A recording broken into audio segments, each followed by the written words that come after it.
and welcome to another episode of Something Witchy, a Sabrina the Teenage Witch rewatch podcast. I'm Laura Cotter. And I'm Skye Orchard. We are back again. We're still doing it. We are almost to the end of this season. So crazy. And we have plans for between season 1 and 2. We're going to do some fun stuff. We'll talk more about it later, but we're excited. Stay tuned. All right, our question today, Skye. What is a weird or a terrible job you had? I have been certified with the EPA, and I was a certified asbestos abatement engineer, actually, the summer between my junior and senior year of high school, and then I also did it after graduating high school. That doesn't seem like something you would want to trust a high school student with. I don't know. I guess we were cheap, but also it was like $10.25 an hour, which was a lot of money back then. If I get mesothelioma, which technically it has been over the 14 years, and I'm still kicking, but if I get mesothelioma, I know to call the law offices of blah, blah, blah, blah. So I literally just saw, because my parents, they watch regular TV at their house when I'm over there, and I just saw an ad for it. One of those mesothelioma lawsuits. My dad was like, haven't all the people who've gotten it by now would have got, and there's our answer. No, you could still get it because you were a high schooler doing asbestos abatement. Like, what would you do? What would they have you do? So a lot of our schools actually had asbestos materials in the school. Mm-hmm. It was mainly floor tiles, though. So the air release rate for asbestos from floor tiles is practically zero. Like, you still have to suit up. Mm-hmm. Yeah. Still have to do your PVA plastic sheeting everywhere and make a sealed environment, basically, to then just take giant crowbars and chip up hallways for several days. We had to bring in hoses and hose down the tile first because water also will keep the asbestos particles down out of the air. We had to run a little air quality checker every day to make sure it didn't go over like 0.025% of fibers in the air. And then I also did some roofing tiles another summer that had it. And then there was one like furnace section that actually had pipe that was wrapped in like an asbestos coating that I got to do a special bag job with, which is fun because you like attach the plastic bag around the pipe and then it has the little glove holes and you like have to take your screwdriver and put it in the bag before you seal things up, and then you're maneuvering your little glove bags and chipping away. And were you like the supervisor? Why were you the one doing that? No, that's just an employee, but he thought I had a meticulous attention to detail, I guess, and so... Your child hands could fit into the spaces. And then once I got to operate a, like, crane during the roof job to get the metal slide that we were tossing the plastic bags full of roofing tiles down to abut the building there. And so definitely wasn't licensed to do that, but got to, move a crane arm and posted a picture to Facebook with some Josh Groban "You Raise Me Up" lyrics. So it was a fun time. I mean, it's not necessarily a shitty job. I got a good workout and learned a lot about asbestos, but it's definitely like the most random job I've done. And, it's a bragging point, I guess, of like, hey, oh my gosh, I've done that. I could do that again. I should have gone first because mine's going to be terrible after that. Oh my goodness. There's so many questions. Okay, like Idaho, this happened in Idaho, I'm assuming. So, yes. Okay, I can see them being a little more lax about things in Idaho, but that's still wild. Were you the youngest one on your work crew in your company, or were there people who were younger than you? I mean, you had to be at least 16. Oh, good. So really, we're at least 16. It's not pure child labor. Oh my gosh. I think there was one other person from my grade in our first, training class, and then there were a couple people a year older than me, and a couple, non-high school students as well, early 20s. Okay. Listeners, if anybody can beat Skye's asbestos job as a 17-year-old? 16-year-old? 16, I was young. 16-year-old? If anybody can beat that, I'll send you a sticker. That's wild. Oh my gosh. Also, if you're in Idaho and they're still using child labor to abate asbestos, please let us know. Teenage labor. Well, mine's boring. I was like, I worked at Cold Stone. Isn't that weird? I had to sing for tips. You sang for tips? Oh, have you ever been to a Cold Stone? Yes, but they never sing to me. If you tip them, they're required to sing. Like in a physical tip jar? Or if you write on the receipt tip? No. I mean, any tip. And I did it in high school. My high school friends would come in and they would request specific songs. There's like a whole song book, a Cold Stone songbook. And you have to like learn, like sometimes you like use your little ice cream paddles to like percussion on the Cold Stone. Drumline action. Right Like I remember specifically, like there's one song to the Addams Family theme song, and there's like, and you do like little clickies with the ice cream spatulas. Yeah. well, sounds like we need a Cold Stone trip. Also, that probably hasn't changed too much because when I started, again, it was run completely by high schoolers. I have no idea where the adult was that owned that location. He would just randomly come in, but not very often. And then he would just hang out in the back office and chat with the boys. There were some high school boys who were known to make weed smoothies, weed milkshakes. Okay. At our location. I'm sure that still happens. That's such a high school thing to do. Sounds gross. I never partook. I was a goody-goody in high school. You don't say. I still am. It's fine. I get mad when people don't follow rules. Wow. Okay. That's a good chunk of our episode already. And I was worried with our notes that this is going to be short. Let's get into our episode then. I'm going to be thinking about poor asbestos covered Skye all night. Like I said, chances of being covered in asbestos, very slim. Well, that's how it's going to be in my head. We are on episode 1. Nope. Wow. We are on season 1, episode 22, titled The Great Mistake. Our Hulu description, because I've given up on TV Guide. Sabrina finds herself in a little trouble when she sneaks out of the house after being grounded. It originally aired May 2nd, 1997. Gary Halverson is back as our director, and John Sherman is back as a writer. We have a good chunk of guest stars. We have Tom McGowan back as Principal LaRue. We have Wayne Duvall as Linus J. Skeezix, which is just the best name for a salesman. He was in Oh Brother, Where Art Thou?, Lincoln, Suits, Madam Secretary, Law and Order, and The District. We have Aria Noelle Curzon as young Hilda. She is the voice of Ducky in Land Before Time 5 through 14. She is also the corn chip girl in Recess, and she was in Step by Step. We have Micah Borum as young Zelda from House, Dawson's Creek, Touched by an Angel, Walker, Texas Ranger, and Ally McBeal. Then we have Brian Lane Green as Benvolio from All My Children, Days of Our Lives, Another World, and Murder, She Wrote. Poncho Demings is the motorcycle cop from The Fugitive, NCIS, Bones, Chicago Hope, and The Fresh Prince of Bel-Air. And lastly, we have Richard Grove as Mr. Gray from Point Break, Knots Landing, Aliens vs. A-Holes. Okay, that's going on the list. I forgot I stuck in this. I did this part of the notes like a week and a half ago, and I forgot about this. And I was like, oh, make sure you talk about Aliens versus A-Holes.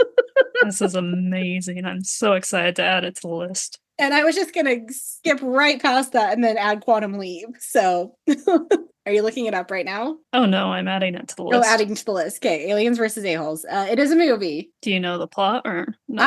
I'm assuming there's some aliens and there's some A-Holes and they're fighting. Okay. That is all I saw. All I saw was the title. That was about as good as my episode guesses right there.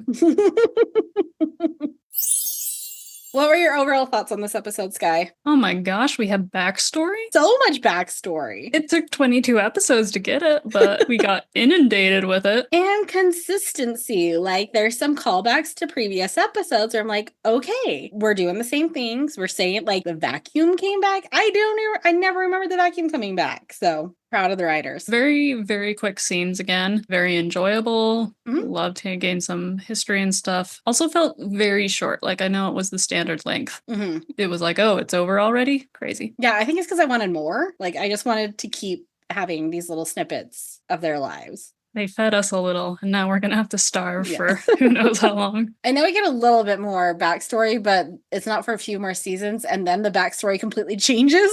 Of course they change it. I would expect nothing less from these people at this point. I just want you to keep this image of the young Hilda and Zelda we see in this episode. I need you to keep that in your head for like 5 seasons. Okay. Okay. Maybe 4, maybe 5, probably 5. Because it's just going to be like, you're going to see something else and you're going to be like, what? What is any of this? Our cold open starts with Salem going to a parole hearing, so he won't be a cat for the next 75 years. And somehow, with just that collar and a tie, Salem is still in a very 90s outfit. Very chunky tie, and the dots on it, I think, make it very 90s. Super 90s tie. Beyonce and Sabrina all wish him luck, and he goes into the linen closet. He meets with his parole officer, who asks him a series of questions, including, gotten any strays in trouble? That was crazy. I know we've made jokes about Salem being spayed or neutered. I can't remember which one it is for male cats. But like, okay, I guess this is the full answer, that apparently Salem can knock up normal cats. So what is this world? And what would those hybrid babies be like? Oh gosh. So the series of questions ends with, still want to take over the world? And Salem automatically responds yes, but tries to take it back and starts crying when he realizes what he said. He returns through the linen closet still sobbing and refuses to talk about what happened. We have our outfit intro. It is a ballerina outfit, complete with a really bad wig. Did you notice that wig? I did not. It was bad. And she says, which way to Swan Lake? I'm going to make a plug because I'm taking ballet classes again. And I've gone to 4 of them. And it's our friend Amanda who opened up her dance studio. So for our Salt Lake City listeners, if you're looking for a fun dance studio to take classes at, go to Ebb and Flow in Sugar House. And tell them Laura sent you. I'm not going to get a discount, but I want them to know that I sent people to them. Amanda's like super popular on TikTok, right? Oh yeah, like follow Amanda too on TikTok. She's a fabulous violinist. Also, plug us, Amanda. Come on. Yeah, come on, Amanda. She was supposed to do this podcast with us, but then she's like busy because she has a baby and she's opened a dance studio, and I don't know. She thinks she has stuff in her life. I don't know. People. In our next scene, or our first scene, I guess, of the actual episode, Sabrina is painting a cell model and Salem criticizes it. We see the cauldron, still pens in it, still scissors in it. No stapler? I didn't see a stapler, and we actually see it 2 separate times in this episode. The linen closet doorbell rings, and it's a salesman. He tries to sell Sabrina some snake oil, tiny encyclopedias, and magnifying glasses. Zelda enters, and he tries to sell to her, but she's unimpressed. He pulls out a tomorrow ball where you can see the future, and Sabrina is intrigued. But Zelda cuts in and sends the salesman on his way. But there's not a thunder sound when the closet door closes, and I know we're going to figure out why in a second. But how do you control when people get sent to the other realm and when they don't? Because when Jenny opened the door and closed it, she automatically got sent. Our hypothesis at that time was, oh, just don't close the closet door and you're safe. Rules of magic, effing us over continually. Does anyone have an answer for this? Let us know. You get a sticker if you give me a believable answer for this. I'm just going to give out all the stickers in this episode. You're the Oprah of stickers. You get a sticker. You get a sticker. That's my next Instagram reel. Yes. Actually, I have an idea for our next Instagram reel in these notes, and we'll discuss it when we get there. Okay. Sabrina doesn't understand why Zelda made him leave. The tomorrow ball sounded cool, but the best way to see tomorrow is by going to bed tonight. It was actually a pretty great adage right there. I mean, sure, but also... For those who can't visually see Laura, she stuck out her tongue. All right, but first Sabrina has to finish her biology project. Once Zelda leaves, Sabrina sneaks back to the linen closet where the salesman did not get sent to the other realm and he is waiting for her, and she buys the tomorrow ball. She buys it for 500 realm coins, which is the equivalent of $3 US for any future currency calculations we need to do. I'm trying to see what that would be equivalent to. Nope, what I just typed into Google just gave me the Kansas City, Kansas Unified School District. The crap. I don't know what that was, but okay. You need to work on your SEO. Apparently, USD 500 is the Kansas City, Kansas Public Schools district code. Sabrina shows the tomorrow ball to Salem and tests it out. It says she'll get an A- on her project from a Mr. Poole wearing what Salem calls a Catholic schoolgirl uniform. She calls it good enough and doesn't do any more work on her model. The next day at school, she shows her model to Harvey, who just says, oops, and tries to cover it up by dropping his books. Which, how bad is that model if Harvey clocks it as being awful? He's instantly able to maybe see the mistake. Proud of you, Harvey. Well, then Jenny comes by, and Jenny comes up with her project, which looks like it's maybe an atom or the solar system.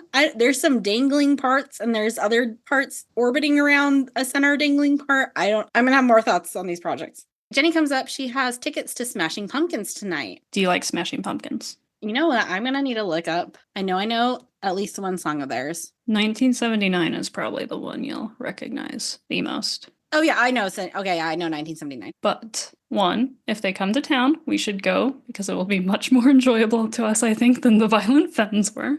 We went into that not knowing what we were getting into. The second half of the Violent Femmes was better. Yeah. The first half was weirdly Christian. Yeah, but while I was refreshing myself on Smashing Pumpkin songs, the Google AI description is quite the description here. Okay. So it pulls up as founded by guitarist and songwriter Billy Corgan in Chicago in 1988, the Smashing Pumpkins created a post-punk blend of progressive rock, grunge, and psychedelia that incorporated the brooding atmospherics of goth rock and the adventurous melodiousness of dream pop bands. Well, now I want to know what some more dream pop bands are.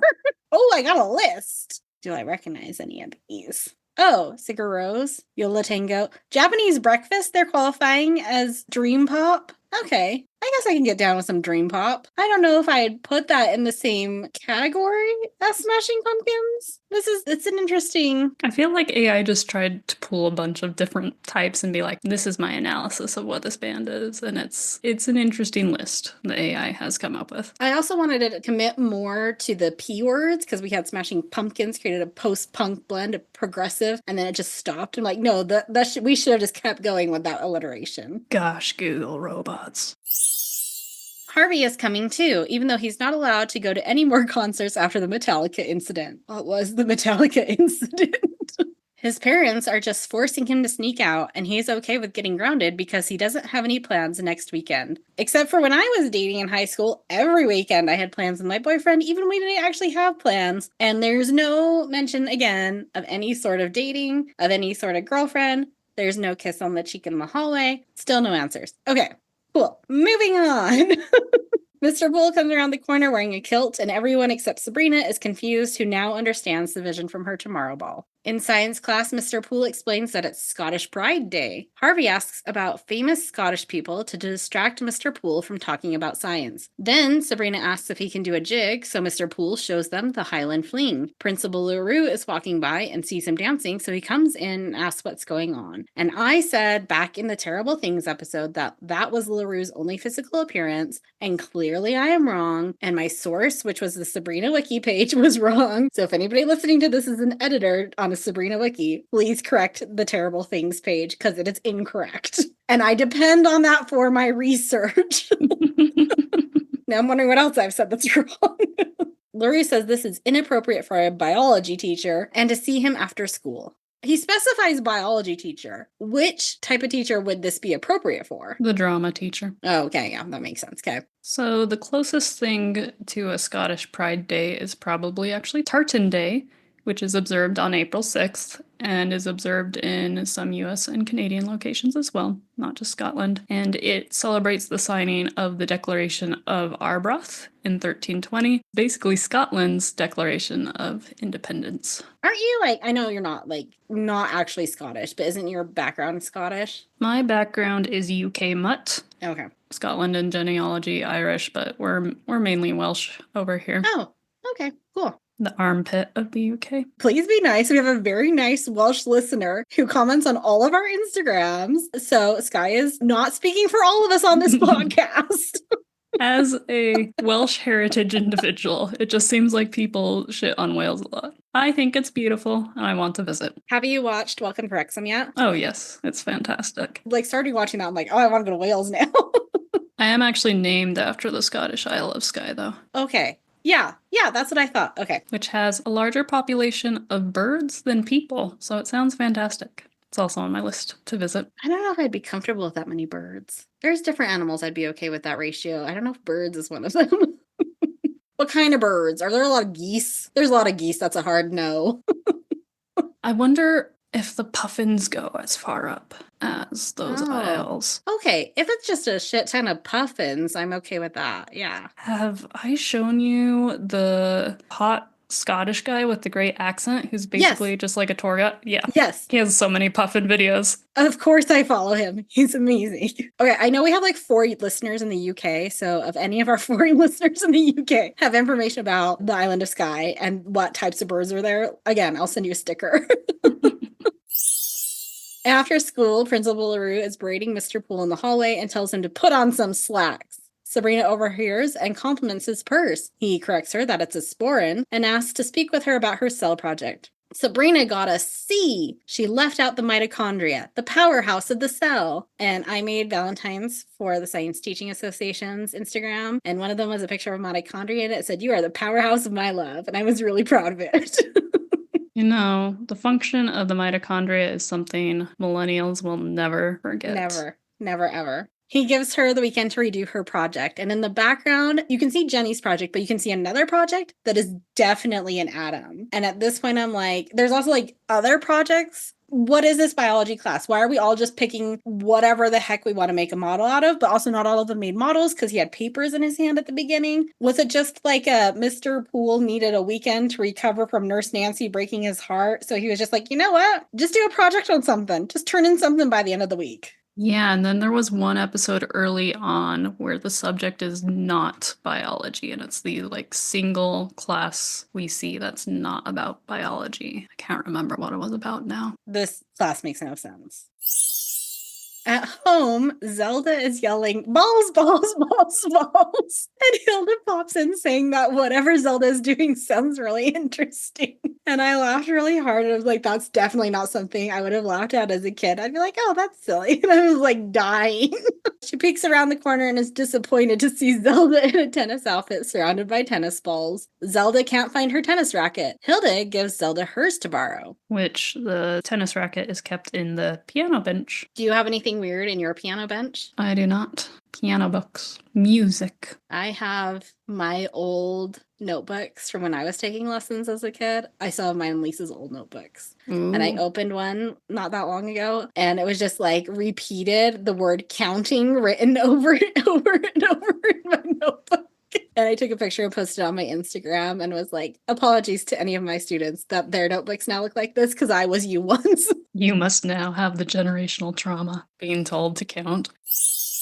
But Zelda realizes it's actually her racket. Hilda always takes her things and doesn't return them. Zelda zaps a scroll that lists out everything Hilda has taken since 1542, and this is where our surprise that you didn't do research on the cotton gin. You know, I'm human. Why did you think I would do specifically the cotton gin? I don't know, because it was the most funny one out of all of them. All the rest of them were just kind of like normal inventions, and I was like, and then cotton gin. I also don't really know what a cotton gin is, I will fully admit. It just separates the seeds from a cotton okay. plant. It's just farm equipment, so it didn't spark my interest. Why would Zelda have one of those? Because she's lived for however many years. Zelda wants all of her stuff back. They start arguing, but stop when they hear Sabrina get home. She starts to complain about how she thought magic was supposed to make her life easier, but the Tomorrow Ball was a big fat liar. Zelda warned her about it. Sabrina admits she got a C on her project. Zelda is shocked. Sabrina got another chance, though, and she's going to work on it all day tomorrow because right now she needs to get ready for the concert. She starts to go upstairs, but the ants zap her and stop her. They ground her for the weekend. And do you think this is a fair punishment for what Sabrina did? It's lighter on the side of things Sabrina has gotten into. However, there may be overcompensating because it's like, ah, shit, we've not raised this child at all or given her boundaries, and so this is how we're gonna start parenting. But I mean, she's already suffered the consequences of the C. If she's already going to spend an entire Saturday working on it, does she really need to be prevented from going to the concert? How much is she going to get done in like 3 hours on a Friday night anyway? You're assuming she goes to bed at a regular time as a teenager? If you're working on a cell project, you're not going to stay up till midnight on your Friday night busting it out. Like, you're just going to go to a normal bedtime on that with that one. Unless you're really passionate about the mitochondria, which is the powerhouse of the cell. I think we can guess that she's not, given that she forgot the mitochondria. I was just like, I feel like this is an overcorrection. She's already had the consequence. She's already she admitted to what she did. She owned up to it, and she's going to correct it. Why does it have to be Friday night? Why can't it not be Saturday? Yeah, I think they're just realizing they've done no parenting and child rearing and are overreacting. That's her.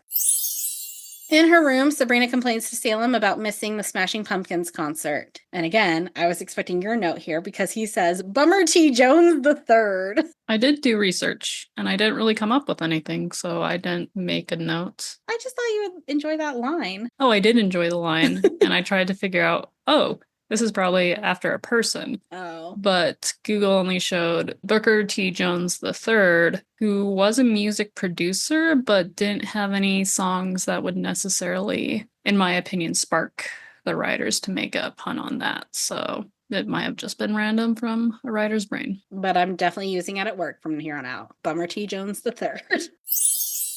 She blames it on the Tomorrow Ball and puts it in her closet, spotting her flying vacuum cleaner. She hatches a plan, and Salem agrees to go create a distraction for her downstairs. Sabrina zaps open the window and flies out into the night. And here's where I'd be like, okay, this is where the grounding moment comes in. Yes, sure. I'm really sad we didn't get to see Salem's distraction. I was expecting him to go downstairs and like bring up something else that Hilda took of Zelda's to cause him to fight again. Ooh. She quickly hears sirens and a magic cop tells her to pull over, but she tries to outrun him. And this is where my new Instagram reel idea came in. Can we do a green screen photo shoot with our vacuums and pretend like we're flying over cities? Sure. My vacuums is a canister vacuum, and I don't know how that would work in her realm where she has a bag vacuum. Valid. But I will still make it work. I'll just have my canister next to me and it's fine.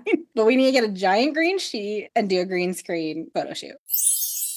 We cut to the ants coming out on the porch, the weird porch that continues to defy logic, to find Sabrina and her vacuum being escorted home by a cop. She's getting an emissions citation, and she took off when he tried to pull her over. The ants thought she was upstairs working on her science project. The officer lets her off with a warning this time, saying there's a lot of sad stories out there in the dark night sky. She goes inside while the ants thank the officer. The ants confront Sabrina in the kitchen and ask what she was thinking. She whines and says she feels low. Then she shrinks. And right before she starts shrinking, Caroline's eyes are looking way over where Sabrina's head normally is. Because you can tell like they're like, oh, pretend like you're looking at normal Sabrina because Sabrina's not actually there. And Caroline's eyes are like a foot above where her head normally is. She's small because she feels small. She won't get big again until she feels better about herself. The ants carry her upstairs and leave her on her desk next to her science project. They leave her alone to think. So the ants leave her alone, but the very next scene, they're back. And they came to check on her. She's now on the bed because Salem carried her in his mouth. Would you trust Salem to carry you in his mouth? Absolutely not. The next thing he says is, I fought the urge to eat her. Oh, I missed that line. That's amazing. He's like, it took all my self-control not to eat her. How many more years of a cat would he get from his parole officer? Remember, we don't punish killing in the same way. Based off of some of the things Hilda has said and maybe done, and based off of the things that Trill has done, one human life or one mortal-ish life does not seem to weigh heavy in the balance. But if you're on probation. I don't know. I think it'd be like, oh, you get an extra 2 years. Like, I think it would be small. Because she's small. Look at you. They thought she'd be feeling bigger by now. Everyone makes mistakes. You just need to learn from them. Even Zelda has made mistakes. Sabrina asks to hear about some of their mistakes to feel better about herself. Salem starts with the story of how he became a cat. We have a flashback and see a somewhat hidden by shadow human Salem standing by a map with a bunch of people in military outfits around him. Hilda pops in with snacks, but he yells at her. Salem promises to be the most benevolent dictator the world has ever seen. He means leader. They start chanting, "Witch power!" when the police break in and take him away. He tries to claim they're just a non-profit discussing new ways of thinking. This was the scene I was thinking of. I thought they had more distinct uniforms. I think I might be combining it with another scene that comes later in the series, but they kind of just look like guerrilla fighter-esque. Wasn't anything specific about them. Yeah, very resistance fighter. Flash forward to Salem saying he was sentenced to 100 years as a cat. So based on the parole hearing earlier, he said he didn't want to spend another 75 years as a cat. So we can assume he's 25 years into his 100-year sentence. So 25 years ago at this point was 1972. Guess which war was going on in 1972? Previously had the theory that he was involved in Vietnam shenanigans. This is Vietnam. Salem, Salem, Salem. So that's dark. Yeah. Sabrina asks how he ended up with the Spellmans. Hilda was one of Salem's followers, and her punishment is to keep him worm-free for a century.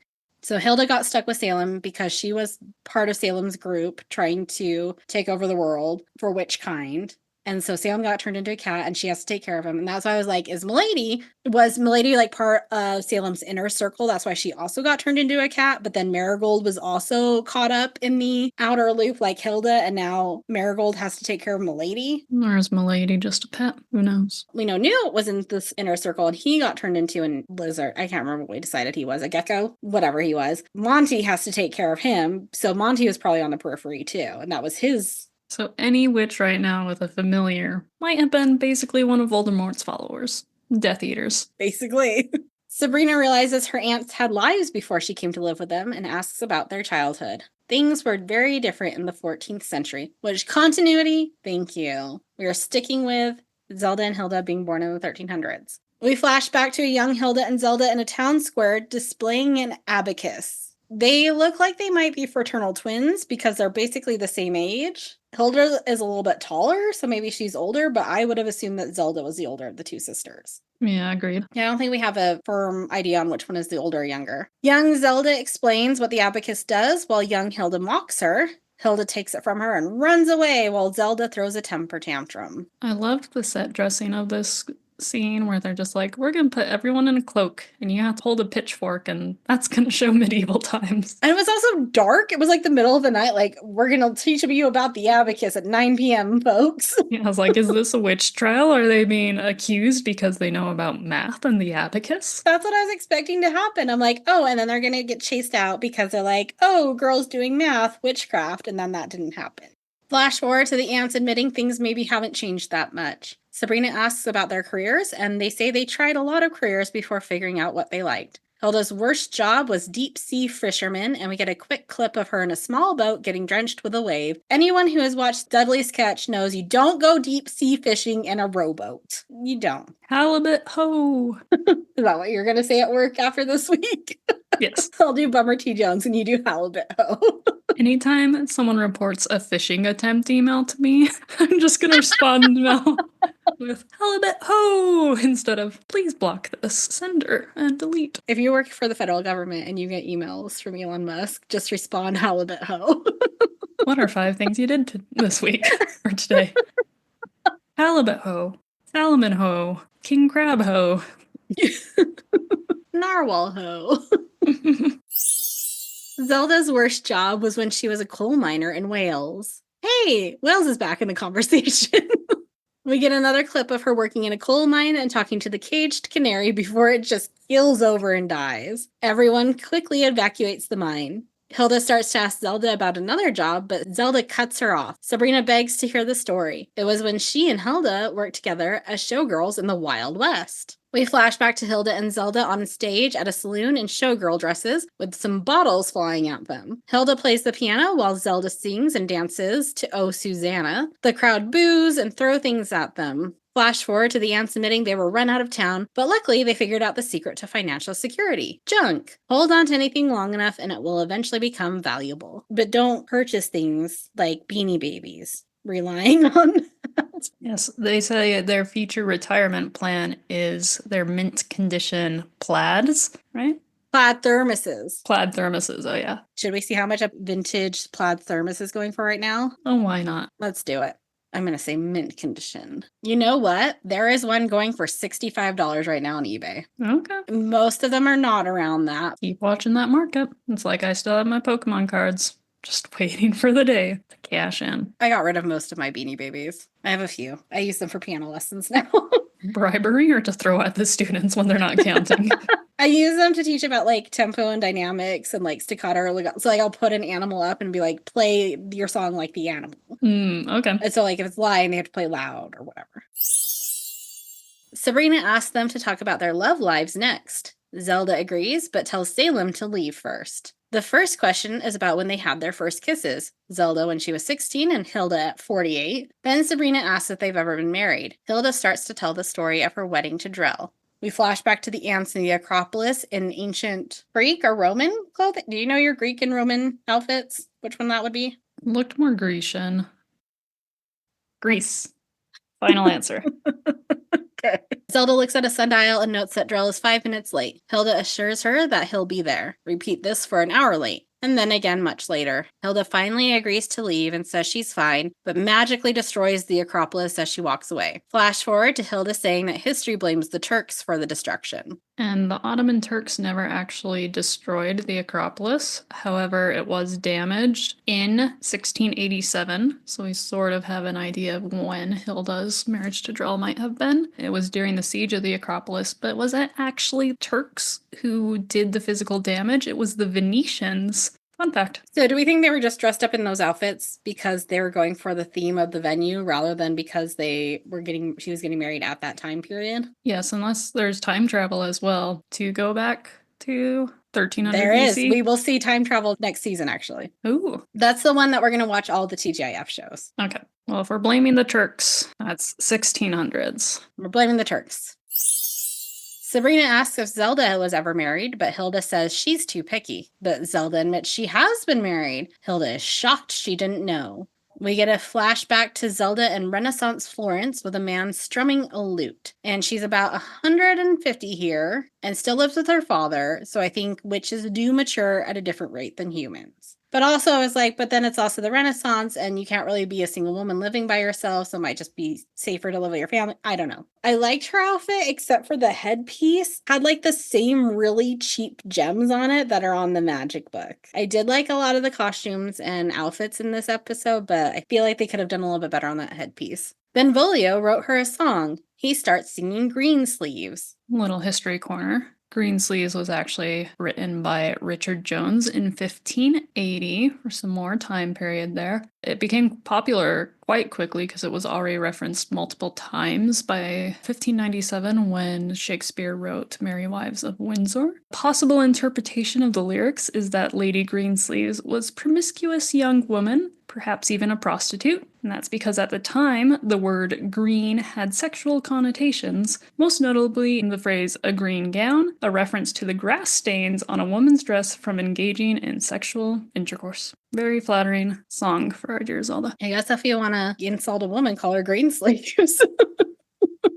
But Zelda loves the song. She thinks it's fantastic. She didn't pick up on that slide at all. And Benvolio asks her to marry him. She agrees and they run off to get married. Flash forward and Zelda admits that that marriage lasted 3 days. Hilda is excited to hear that Zelda made a mistake. They let Sabrina ask one more question before going to bed. How did they decide to let her come live with them? Zelda says it was easy. They knew she would be coming into her power soon, and with her mom in Peru and her dad in a book, the best place was with them. Flashback to the aunts in fancy gowns returning from the theater or the opera, something that has an act in it. They have male servants take their coats and give them champagne, then go into the dining room to a very fancy dinner. They start talking about the changes they'll have to make when Sabrina comes, living a much quieter lifestyle, including no more Formula One racing, which I enjoyed, and no servants. And then they casually mention that Sabrina had spent the last 5 summers with them.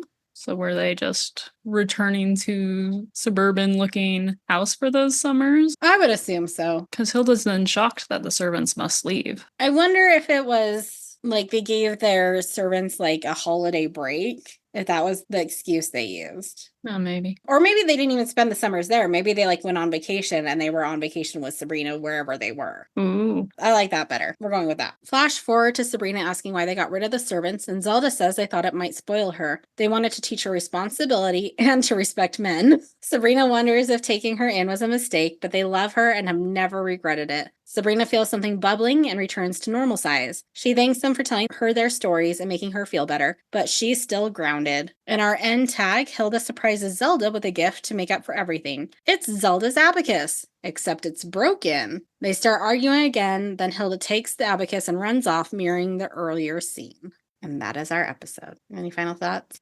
Halibut ho! Our next episode, which is the penultimate episode for the season, season 1, episode 23, The Crucible. What's that going to be about, Skye? We're gonna have a witch trial. Do we get Drell again, maybe? The obvious answer is Sabrina's gonna go back on trial for something. I want it to be like Salem, being like so salty that he couldn't get out of, his sentence that he decides to go ham.